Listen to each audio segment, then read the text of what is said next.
Учителю, знам, че от Бога си дошъл учител, защото никой не може да върши тези знамения, които ти вършиш, ако Бог не е с него. Истина, истина ти казвам, ако не се роди някой отгоре, не може да види Божието царство. Как може стар човек да се роди? Може ли втори път да влезе в утробата на майка си и да се роди? Истина, истина ти казвам, ако не се роди някой от вода и дух, не може да влезе в Божието царство.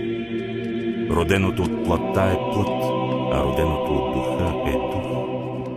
Не дай се чуди, че ти казах, трябва да се родите отгоре. Вятърът духа където ще и чуваш шума му, но не знаеш откъде иде и къде отива. Така е с всеки, който се е родил от духа. Как може да бъде това? Ти си Израилев учител и не знаеш ли това?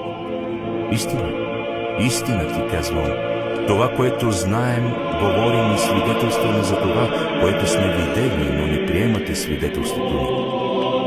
Ако за земните работи ви говорих и не вярвате, как ще повярвате, ако ви говоря за небесните? И никой не е възлязал на небето, освен този, който е слязал от небето, т.е.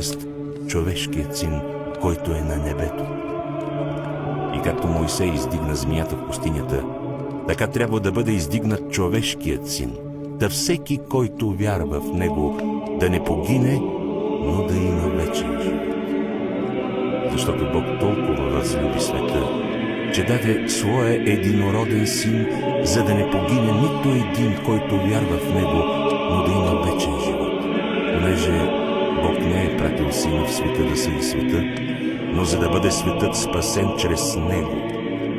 Който вярва в него, не е осъден. Който не вярва, е вече осъден.